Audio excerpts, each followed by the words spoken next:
Welcome back to the Same Herakli channel. I'm absolutely pumped you're here. Today, we're diving into an in-depth explainer of Day 18 from our internal auditing, governance, risk management, and internal controls source material. Our goal? We're going to fully master the fundamental concept of the audit universe. You know, if you've ever wondered how on earth auditors make sure they're looking at the right things at exactly the right time, well, you're in the perfect place. Let's get right into it. Here's our quick agenda for this explainer. 1. Definition and characteristics. 2. Contents, examples, and development. And 3. Benefits, role, and our key takeaway. Okay, let's jump right into the complete map from our source material. This is essentially our master blueprint for building a truly comprehensive, risk-based audit plan. Every single piece here is a crucial building block for understanding the absolute totality of an organization from an auditing perspective. We're going to break down every single part of this together. Starting off with Section 1, Definition and Characteristics. Let's kick things off with a top-level definition directly from the source. The audit universe is the complete list of auditable entities, activities, processes, systems, functions, locations, or other units within an organization that could be subject to internal audit.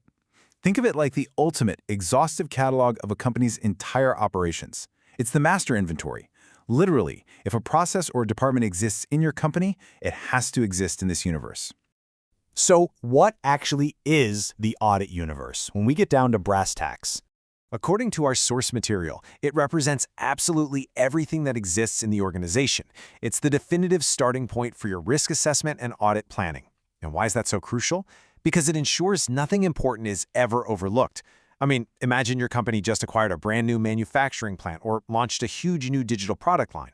If you don't update your audit universe, those massive new operations might literally never get audited. It's the only way to guarantee every single moving part is accounted for before you even try to assess where the risks are. Now that we know what it is, let's talk about its core purpose. Why even build one in the first place? The purpose here is incredibly structured. First, it systematically identifies all areas that can be audited. Second, it provides a common basis for assessing risk. That basically means you can fairly compare the risks in, say, your HR department against the risks in your IT department, all using the exact same baseline. Third, it helps in developing a highly tailored, risk-based audit plan, so you're focusing your time where it actually matters. And lastly, it ensures adequate coverage of significant areas. Because, let's be real, you don't want to burn all your resources auditing the office supply closet while completely ignoring a multi-million-dollar procurement pipeline, right? An effective audit universe isn't just some static, dusty list. It actually has 4 living, breathing characteristics. Let's walk through these. First, the universe has to be comprehensive. It absolutely must include all auditable areas, no exceptions.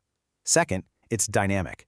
This is huge. It has to adapt and change immediately when an organization changes, like if you buy a new tech startup or close down a regional branch. Third, it's organized. You can't just have a giant random dump of thousands of items. It has to be grouped into a logical structure.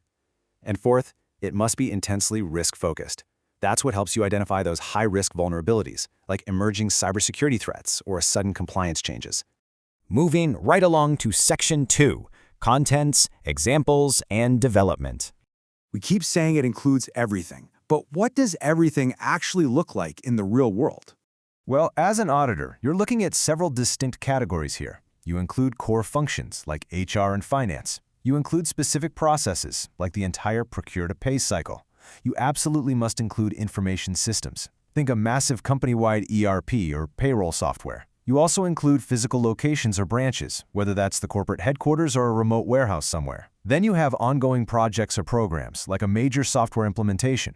And don't forget, you even include external third parties and vendors who hold risks that could directly affect your company. To make this completely concrete, let's look at a highly practical example from the source material mapping out a hypothetical company. Okay, check out this detailed matrix for ABC Manufacturing Limited. As your guide through this explainer, I really want you to study these rows. It's so beautifully structured. Under finance, the auditable entities are specific processes: general ledger, accounts payable, accounts receivable, and fixed assets. For operations, it's production planning, quality control, and maintenance. For IT, we categorize them as systems, so the ERP system, access management, data backup. Over in HR, we've got recruitment, payroll, and training. For sales and marketing, we look at order management, pricing, and the customer master data. Supply chain covers procurement, inventory management, and logistics. Then for locations, it lists the head office, Plant 1, Plant 2, and regional offices. And finally, third parties captures key vendors and service providers as external types. It's like a giant puzzle coming together. This is exactly how you map out an entire organization. With that practical example fresh in our minds, how do you actually build this from scratch? Development follows 5 strict chronological steps. Step 1. You have to deeply understand the organization, its objectives, its structure, processes, and systems. You can't audit what you don't understand, right? Step 2. You identify all functions and activities across the board. Step 3. You break those broad functions down into specific, bite-sized auditable entities, just like we saw with the ABC manufacturing example. Step 4. You critically validate this list with management to make sure you haven't missed a massive blind spot. And Step 5, you ensure you keep it updated regularly as the business organically evolves. And that brings us to Section 3, Benefits, Role, and Key Takeaway. Building this universe obviously takes a lot of time and effort. So what's the actual payoff? The benefits to your firm are a real game changer. First, it provides a complete, top-down view of the entire organization. Second, it ensures critical risk areas are never missed during a crisis or a rapid growth phase. Third, it helps in highly effective audit planning and resource allocation, meaning you can accurately forecast exactly how much budget, time, and specialized personnel you're going to need for the year. And finally, it ultimately supports undeniably good governance and internal control at the absolute highest corporate levels. So, as a governance professional, what is explicitly expected of you in all of this? Your explicit responsibilities are pretty clear. You need to actively develop and maintain the audit universe. You don't just build it once and forget about it. You have to diligently review and update it periodically. You're required to use it as the foundational base for all your risk assessments, and you must proactively ensure it remains in lockstep alignment with any major organizational changes. If the company pivots, your audit universe has to pivot right along with it. As we wrap up this masterclass explainer, let's turn to our key takeaway from the source. Remember this quote: "Audit Universe is the foundation of risk-based internal audit. The more complete and accurate it is, the better the audit coverage and impact." I want to leave you with that golden rule from our source today. Always start with the whole, focus on the important, and add incredible value to your organization. So I'll leave you with this thought. If you were to sit down and map out your own organization right this second, what critical, hidden area might you be completely overlooking? Think about it. Update your universe and keep learning.